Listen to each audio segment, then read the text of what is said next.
pengorganisasian. Kali ini saya akan membahas lebih detail apa itu pengorganisasian dalam dasar manajemen dan bisnis. Sebelumnya, mari kita mengklik tombol subscribe yang ada di channel YouTube Elitail TV ini. Mari kita bersama-sama mendengarkan, menyimak penjelasan saya tentang pengorganisasian.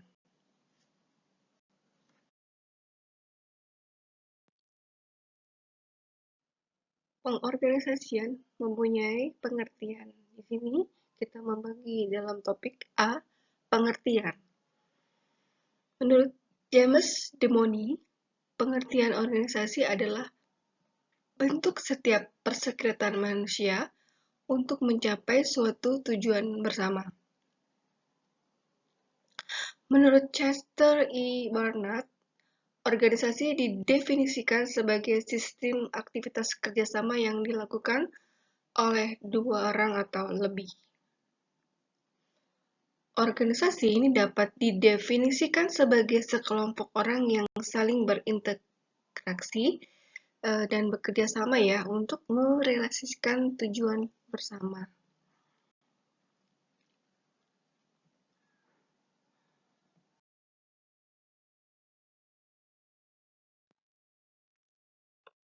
Suatu organisasi mengandung 3 elemen yang saling berhubungan. Ketiga elemen organisasi tersebut adalah 1. Terdiri dari sekelompok orang. 2. Adanya interaksi dan kerjasama. 3. Memiliki tujuan bersama. Elemen utama dari suatu organisasi adalah adanya sekelompok orang yang secara sadar menggabungkan diri dengan suatu ikatan norma. Peraturan serta kebijakan yang telah diformulasikan dan masing-masing pihak siap untuk menjalankannya dengan penuh tanggung jawab.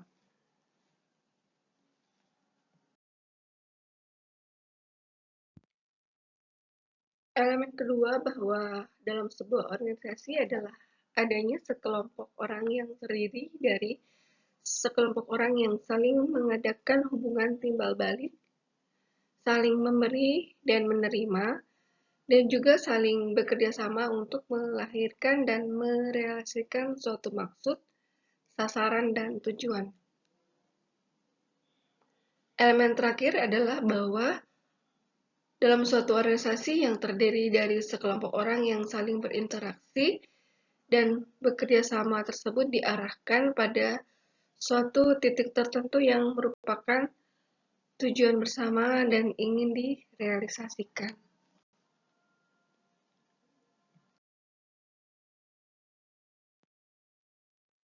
Dalam pengertian dinamis dan statis, organisasi memiliki pengertian yang berbeda pula. Dalam arti dinamis, organisasi diartikan sebagai suatu proses penetapan dan pembagian kerja yang dilakukan, pembatasan tugas dan kewajiban, otoritas dan tanggung jawab, serta penetapan hubungan di antara elemen organisasi sehingga orang-orang yang bergabung dalam organisasi tersebut dapat bekerja sama untuk merealisasikan tujuan bersama secara efisien dan efektif.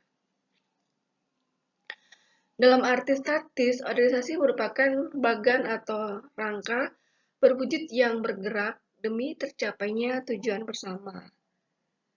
Dalam istilah lain sering disebut sebagai struktur atau bentuk organisasi.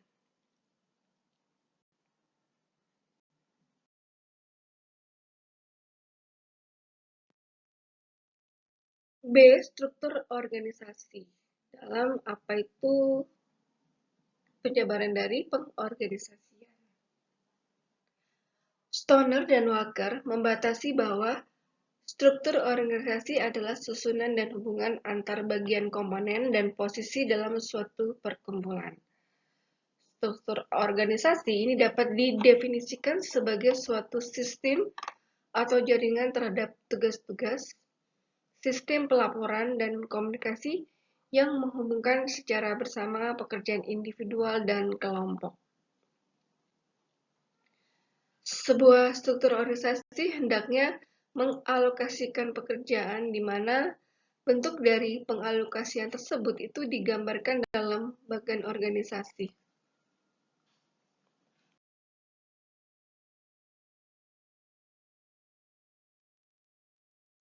Beberapa faktor yang menentukan perancangan suatu organisasi. Satu, besar kecilnya organisasi. Semakin besar organisasi, struktur organisasi akan semakin kompleks. Yang kedua, strategi organisasi. Ini terdapat hubungan ya antara strategi dan struktur, di mana struktur itu mengikuti strategi. Yang ketiga, teknologi. Ini perusahaan yang menggunakan teknologi modern ini akan memerlukan struktur yang kompleks dibanding dengan perusahaan dengan teknologi tradisional. Yang keempat, karyawan. Tingkat kemampuan dan keterampilan yang dimiliki karyawan akan mempengaruhi bentuk struktur organisasi.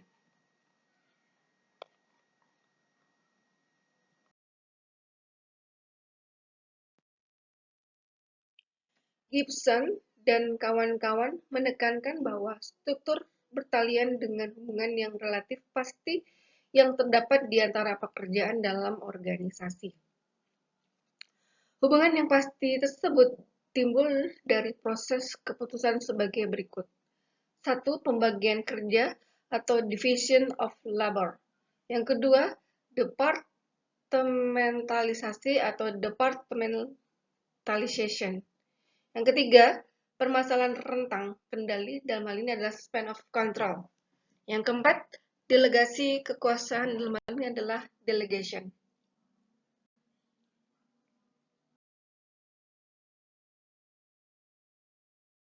Satu, pembagian kerja. Seluruh pekerjaan dispesialisasi sampai suatu tingkat dan kemampuan untuk membagi pekerjaan di antara pemegang pekerjaan. Yang kedua, departementalisasi adalah proses penggabungan pekerjaan ke dalam kelompok.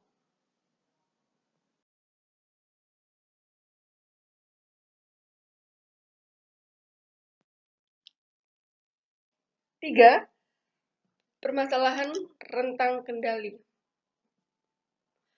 Permasalahan rentang kendali akan sama dengan keputusan mengenai berapakah jumlah bawahan yang dapat dikendalikan oleh seorang manajer. 4. Delegasi kekuasaan. Ini berhubungan dengan hal yang didelegasikan kepada manajer untuk mengambil keputusan tanpa persetujuan manajemen yang lebih tinggi.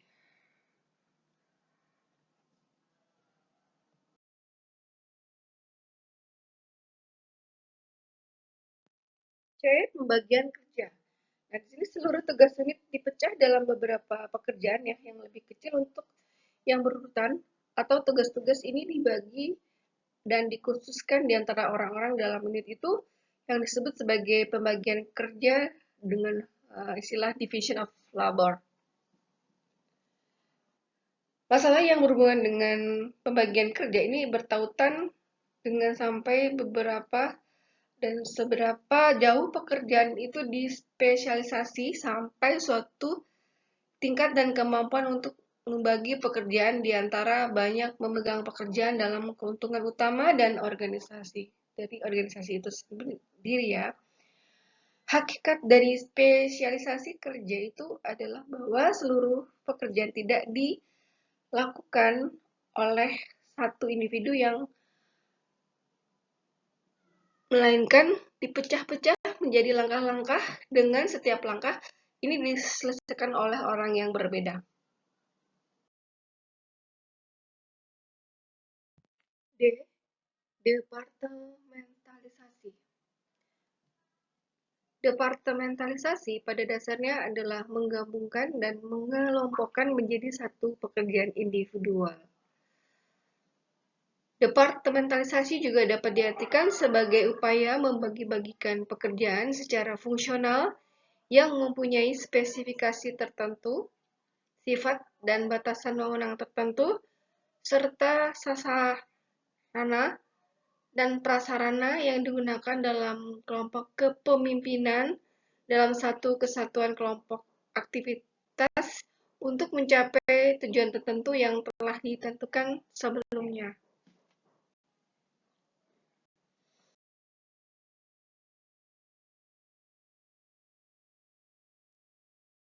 Praktik departementalisasi didasarkan pada berbagai kebutuhan sebagai berikut. 1. Departementalisasi adalah atas dasar teritorial atau wilayah, yaitu departementalisasi atas dasar penentuan porsi kekuasaan dan operasi daerah atau wilayah-wilayah. Berdasarkan teritorial atau wilayah terbagi dalam direktur, kemudian bawahnya adalah manajer pemasaran, di mana untuk manajer pemasaran itu ada wilayah A, wilayah B, wilayah C, atau wilayah 1, 2, 3, dan seterusnya. Itu tergantung dari teritori atau wilayah operasional dan kekuasaannya masing-masing di wilayah tersebut.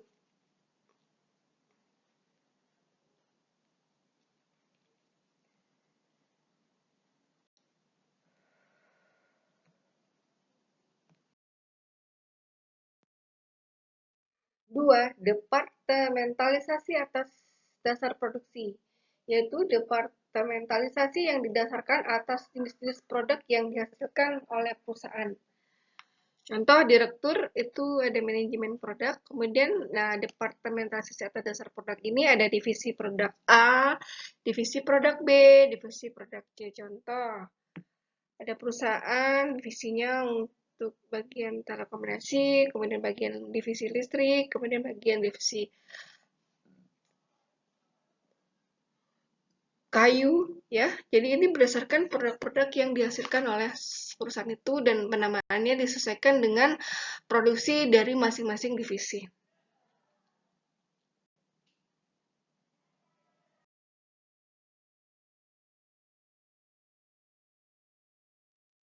Tiga, departementalisasi atas dasar pelanggan, yaitu departementasi yang berdasarkan penggolongan atau pembagian kelompok menjadi pelanggan perusahaan atau orang yang membeli barang yang dijual oleh perusahaan. Ya.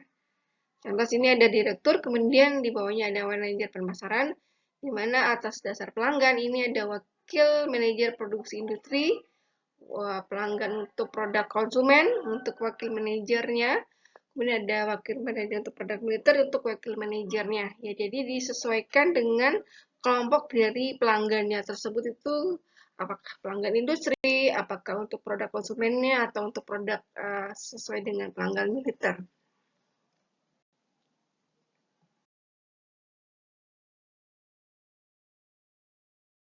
Empat, departementalisasi atas dasar fungsi organisasi, yaitu mengelompokkan fungsi-fungsi yang sama atau kegiatan-kegiatan sejenis untuk membentuk suatu satuan organisasi. Di sini contohnya ada presiden direktur ya. Untuk departementasi dalam fungsinya ini kan pasti fungsi organisasi itu ada bagian pemasaran, produksi, personalia, keuangannya. Dan di sini presiden direkturnya pasti masing-masing bawahnya dikepalai untuk masing-masing fungsi itu ada manajernya. Di sini untuk presiden direktur ada manajer pemasaran, ada di bawahnya presiden direktur ada manajer produksi, ada presiden direktur untuk bawahannya adalah di bawahnya ini untuk presiden direkturnya, di bawahnya adalah manajer personilnya, dan ada juga manajer keuangan yang atasannya pastinya adalah presiden direktur.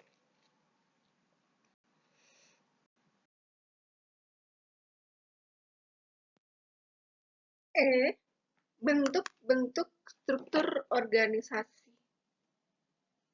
Satu, struktur organisasi garis. Nah, garis dalam hal ini diartikan sebagai garis atau jalur ke atas atau ke bawah. Ini bukan ke samping ya.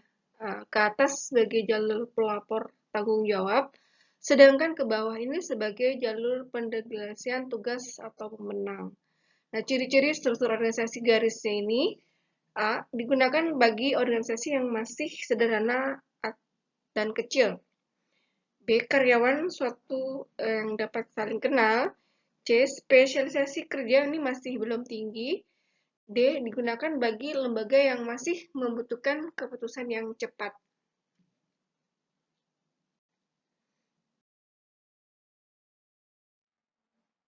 Kelebihan struktur organisasi garis ini adalah kesatuan komando yang dapat dengan mudah dilakukan. Nah, untuk yang B, pengambilan keputusannya bisa lebih cepat ya kalau ada kelebihan struktur organisasi garis. Kemudian yang C, ini ada rasa solidaritas antar karyawan tinggi. Untuk kekurangan struktur organisasi garis, ada A, seluruh tenaga kerja biasanya selalu tergantung pada pemimpin.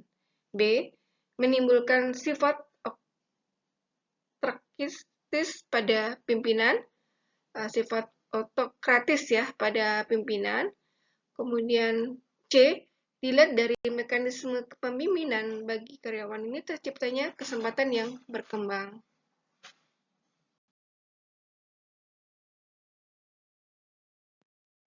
2.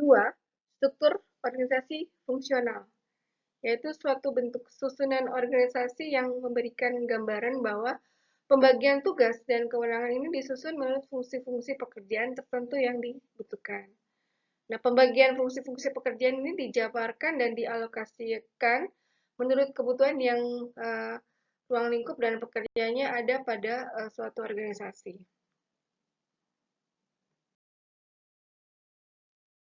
Terdapat kelebihan struktur organisasi fungsional ya. Ini A, ada pengelompokan tugas-tugas menjadi lebih jelas. B, ada spesialisasi karyawan dapat lebih dikembangkan. C, ada pembagian bidang-bidang tugas ini memungkinkan dijabat oleh orang-orang yang ahli dalam bidangnya. Untuk kekurangan sendiri dalam struktur organisasi fungsional ini terdapat tour of duty. Ini sulit dilakukan ya karena spesialisasi pekerja.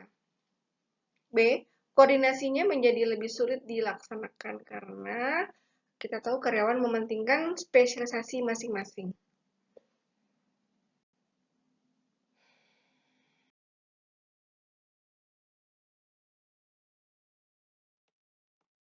Tiga, struktur organisasi garis dan staf.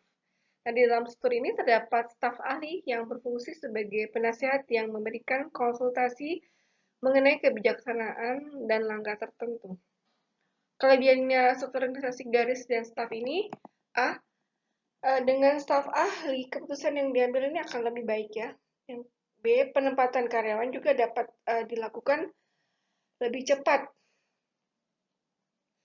C, bentuk struktur ini dapat dilakukan oleh organisasi yang lebih besar.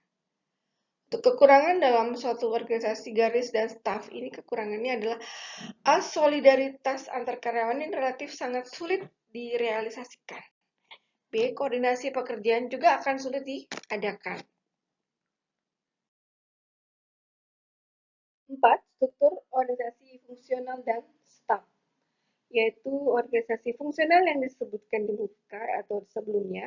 Ini ditambah adanya staf ahli yang membantu pimpinan dalam usaha mengambil kebijaksanaan manajemen perusahaan.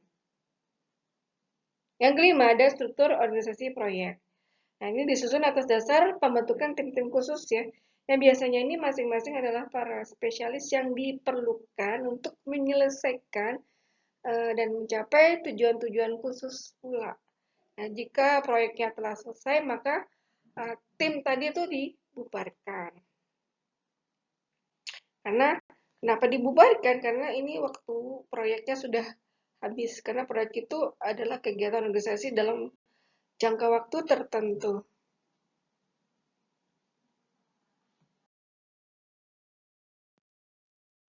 6. Struktur organisasi matriks. Struktur organisasi matriks ini adalah organisasi yang susunannya ditandai dengan adanya dua klasifikasi ya. Nah, pertama, ini berlaku pada lini pertama dan kedua yang pelimpahan wewenangnya ini bersifat fungsional dan divisional. Lalu pemenang dan pertanggungjawabannya ini bersifat vertikal. Yang kedua, berlaku pada lini staf yang berada di bawah. Nah, sifat dan alur wewenangnya serta tanggung jawabnya adalah vertikal dan horizontal.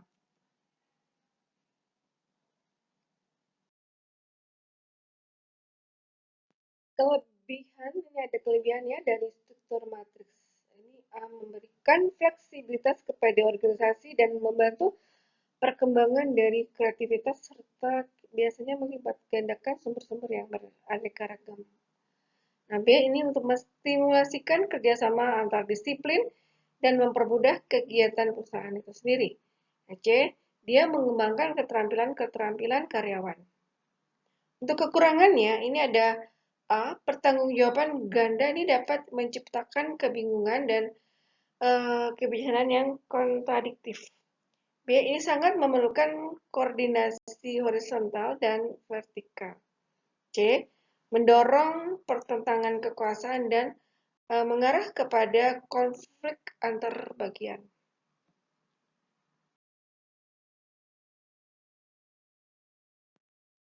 F, individu dan perilaku organisasi. Menurut Pak Siswanto, variabel yang mempengaruhi perilaku ini ada variabel fisiologis, ya, dan ada variabel yang psikologis. Jadi untuk psikologis dan psikologis ini adalah berpengaruh kepada perilaku individu, ya. Nah, di mana untuk variabel fisiologis ini adalah kemampuan fisik atau kemampuan mental. Ya, sementara itu berlaku semuanya untuk perilaku individu. Nah, untuk perilaku psikologis ini ada persepsi, sikap, kepribadian, kemudian ada belajar dan motivasi. Ya, di sini ada psikologisnya, kemudian ini bukan perilaku individu. Nah, untuk psikologis dan psikologis sama fisiologis tadi itu ada juga lingkungan, ya. Jadi variabel lingkungan juga mempengaruhi variabel dari perilaku individu, di mana lingkungan variabelnya adalah seperti keluarga, kebudayaan, tetangga, kemudian ada kelas sosial. Nah, akhirnya mempengaruhi dari semua perilaku individu kepada perilaku organisasi tersebut.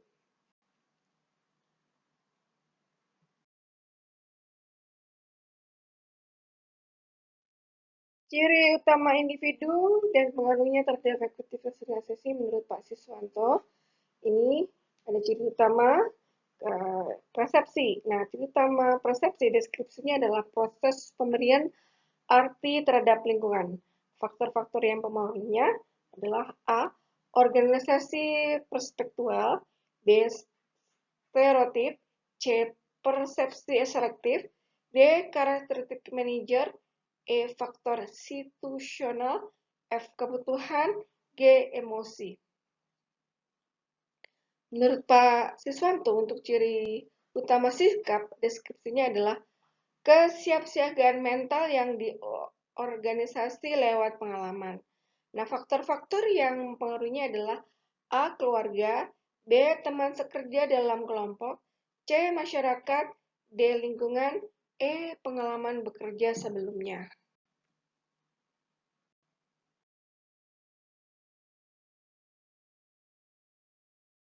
Ciri utama menurut Pak Siswanto berikutnya adalah ciri utama kepribadian. Dengan deskripsi ciri yang relatif mantap, kecenderungan dan perangai yang dimiliki oleh individu. Faktor-faktor yang mempengaruhinya adalah A, faktor keturunan, B, faktor sosial, C, kebudayaan, D, pendidikan, E, lingkungan. Untuk ciri utama belajar, ini deskripsinya adalah proses pematangan diri melalui perilaku dan praktek. Nah, faktor-faktor yang mempengaruhi A, motivasi, B, kecerdasan, C, tuntutan pekerjaan, D adalah lingkungan.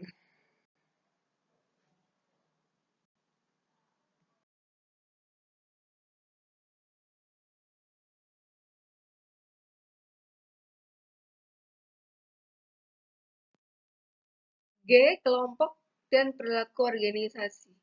Untuk J. W. McDavid dan M. Harari dalam buku Siswanto, ya, jadi Pak Siswanto menulis sebuah buku dan di sini dia mengutip pendapat dari J. W. McDavid dan Harari.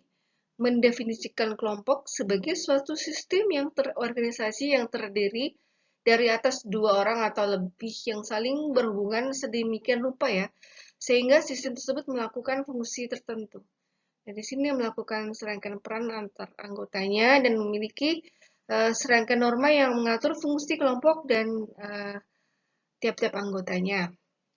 Definisi di atas menekankan beberapa ciri kelompok seperti peran dan norma. Nah, Siswanto juga menggambarkan dalam tabel ya mengenai karakteristik kelompok dan perilaku organisasi sebagai berikut. Ada terdapat dalam penjelasan slide berikutnya.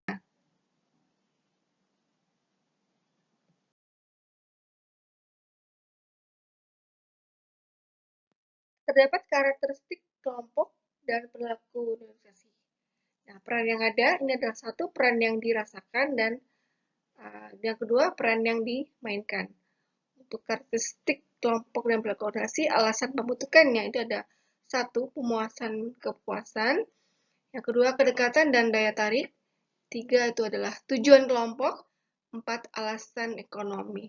Untuk tahap perkembangan dalam karakteristik kelompok dan perilaku organisasi adalah satu, saling menerima, yang kedua komunikasi dan pengambilan keputusan, yang ketiga motivasi dan produktivitas, yang keempat adalah pengendalian dan organisasi. Karakteristik setelah berkembang untuk kelompok dan perilaku organisasi ini adalah satu struktur, yang kedua hierarki status, yang ketiga peran, yang empat norma, lima ke satu paduan. Daya tarik dari karakteristik kelompok dan perilaku organisasi adalah satu sinkronisasi tujuan, yang kedua adanya pemimpin, yang ketiga reputasi, empat kelompok, dan lima saling mendukung.